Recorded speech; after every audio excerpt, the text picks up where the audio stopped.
Well, Grammys, you fucked up again. No, God! No, God, please, no! No! No! Yes, guys, it is that time of year again when the infamous Grammy nominations list comes out. And the metal category has not really had much representation in the Grammys, like ever. But I feel like this year is a bit extra insulting. Fight. So, just to preface this, I actually don't have a huge issue with the picks that were chosen for the Grammys this year, per se. But what I'm more pissed about is the actual category itself. You see, the category is called Metal Performance. Now, I'm not sure if you're aware, but in the year of 2020, we've not exactly had performances. In fact, the last performance I saw was back in March. So that's pretty much coming to 9 months now without a performance, which is about 3/4 of the year. Why couldn't they change this category? Why couldn't we get something like Album of the Year or Artist of the Year? Why Metal Performance? It's so limiting. But then when I checked the definition for Metal Performance, it said new recordings by, artists, solo, whatever. So I was like, okay, so technically recordings means any form of, release that came out this year. And I was like, okay, that's fine. Then being the thinking man that I was, and curious as well, I thought, hang on, when did these picks get released? Just out of curiosity. And yeah, it's a bit shocking. Code Orange Underneath came out January 10th. Body Count track February 21st. In This Moment was January 22nd. Poppy's Blood Money was actually November 6th of 2019. And this is a funny one. So the Power Trip track Execution Attacks actually came out in 2017. I don't care if it's the live one, that's 3 years old. So is it just a coincidence then that all the picks for the Grammys came out before the lockdown? Or is it because that they just sort of disregarded everything that came after the lockdown? Which then contradicts the definition of the category, which states that it's any recordings. Everything that's come out after March has been a recording. Now, is it because it wasn't any live music? Well, that's not exactly the fault of the artist. And even though there wasn't any live music, bands still performed. Plenty of bands that were actually still streaming like live performances, barring though it's not the conventional turn up to a venue and perform in front of a crowd, it's still a performance. We had Test Track doing a great performance of their latest album. We also had Behemoth performing, Architects performed at the Royal Albert Hall, and we had Trivium performing as well. People were performing, and let's not also forget the whole festival season where even though there was no festivals, we still had a lot of them opting into doing streaming with the idea of doing an at-home festival, which frankly was very successful. It was still having a performance, it was still live as much as it could be. And in some ways, logistically, it's more difficult than actually just turning up to a venue, because you actually have to get through all the bullshit of actually trying to book a venue in these COVID-fueled times. So yeah, there was always performances. As much as I don't mind the picks they chose for the Grammys, I'm like, what the fuck, Grammys? Why can't we just get a more of a regular category of award? And if you said in your definition that it's any recording done by a solo band, project, or whatever, then why is it that 3/4 of the year's worth of metal just got completely ignored and you chose only to go for acts that have all done live performances of their music? This is not okay. But I guess we may never get the answer. Anyway, enough ranting from me. Let's actually just talk about the picks. I will leave all the links down below to any band that has been discussed in this video. So the first one we have is Body Count.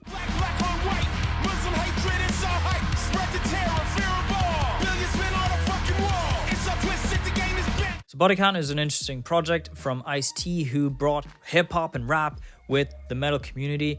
And it's one of those few times where hip-hop, rap, and metal actually really work well together. There's a synergy to it. There's a symbiotic relationship. It's ferocious. It's heavy. It's intense. This track, Bum Rush, that was chosen, it combines all the good stuff of rap and hip-hop with all the good stuff of metal itself. Frankly, yeah, it's a good track. Moving on, so for 3 of these picks that were chosen, it was very much an avant-garde style, and I have kind of similar things to say about all of them. In This Moment, Code Orange, and Poppy, all sort of bringing that sort of industrial vibe to their music with electronic elements.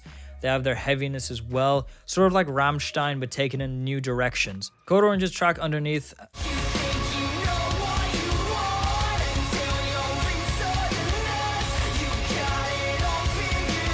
When I first heard it, it wasn't really too big into it, but then it was definitely one that grew on me over time with its sort of like catchiness and easy to get into. And it still had its sort of heavier moments with the breakdown section as well. We also had Poppy coming out with her new album this year called I Disagree.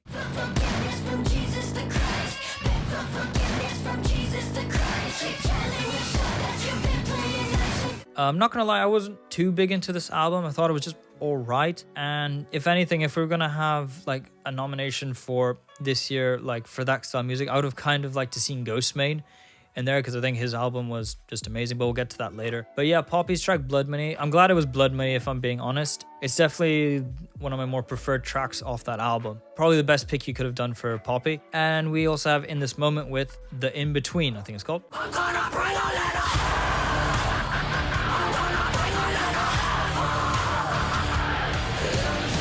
Really cool track, a lot of atmosphere, a lot of intensity, a lot of ferocity. The combination of those clean, angelic vocals mixed in with those intense growls, especially on the chorus sections. She's really going for it, and it has cult vibes. And then at the same time, it was just brutal. It's a great track, actually. I think it was one of those things I completely missed. I went back and listened to it, and I was like, damn, this is a good track. And finally, we have the Power Trip song, Executioner's Tax. The execution is here, and he's ready to make you pay.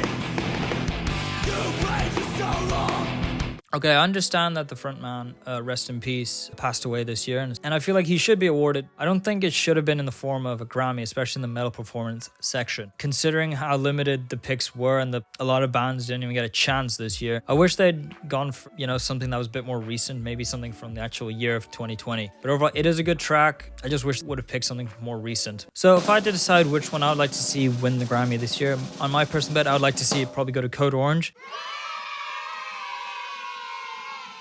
This is the second time they've been nominated for this category, and you know what? I think they deserve it. They really do. I'm surprised they didn't win it for when Forever came out. Definitely, this time, I think they should win this one. And now I'd like to give you my 5 sort of nominations that I would have put in there if it was me. So first, I mentioned before, I think Ghostemane should have been nominated.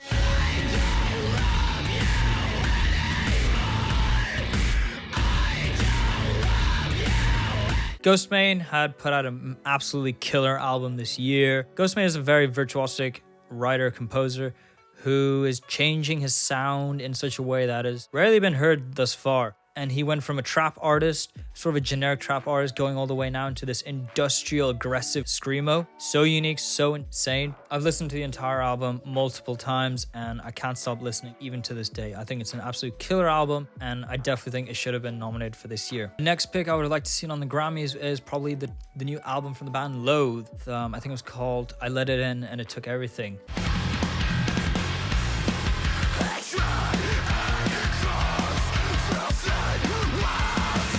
So now Loathe was a band that put out their album back in February, and it was absolutely mind-blowing album. It combining a sort of indie vibe mixed with like heavy brutality with the low guitars, the baritone guitars, mixed by George Lever, and he did an amazing job. I think if I were to describe it, imagine if like Deftones pushed it to 11. One of the best albums, I think, of the year. It was mixed so well, so intense. So much variety in it, so much dynamic writing, musicianship, all around board. It was a great album. If you don't know it, definitely go check it out. Loathe. And then to continue with that, I would have loved to see also the new Trivium album. What the dead men say. It's just between us what the dead men say. You can't. I know they've been nominated before, but I feel like this time they generally could have got the nomination and even potentially have won it. Their album was this perfect combination of old meets new in a modern package. It brought back all those classic Trivium moments from back in the days of Ascendancies and combined it with their sort of modern clean singing that has really shown off that Matt has changed as a vocalist for the better. He knows how to scream, he knows how to growl, he knows how to sing majestically. And it's really encapsulated in that entire album. If you want to go check out my full thoughts on it, I did a review and I'll leave it up there. I'll leave it up here somewhere. But yeah, so definitely Trivium, What a Dead Man Says. Great album. My next pick goes off to a band that I just recently discovered, and that band is called Kingdom of Giants with their new album Passengers. I close my eyes, we cross my fingers, try to fight or fly.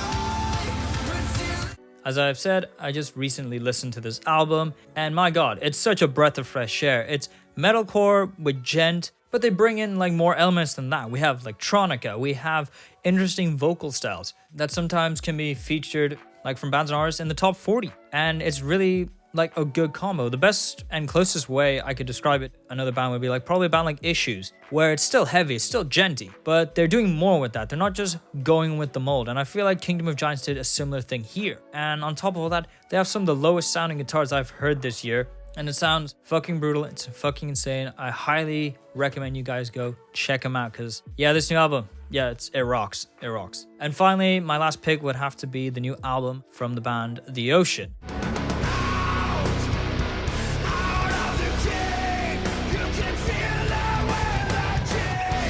I will probably fail at saying the album name, so I am just going to leave the name here or the album itself. So this album is a continuation, sort of a part 2 to their last album, and it continues on with a really cool proggy journey, bringing in so much. It has such a huge, lush instrumental sections, beautiful vocals, such a huge range of vocals as well, going from moments where you could have sworn it was Maynard James Keenan to moments where he's straight up screaming and growling and like a goblin to like an ogre. It's insane. The flow on the album is exceptional, going from one track to the next, feeling like it's just one long song without it getting tiring, without it getting exhausting, and has such a strong dynamic range in terms of writing that it always keeps you on your toes no matter what. Hopefully you've gotten this far, and if you have, I'd like to know down below in the comments what would have been the 5 bands you wished could have been on the Grammy list. And yeah, let's get a discussion going. And if you enjoyed this video, give it a like, subscribe to keep up to date, and I will see you guys in the next video. Bye!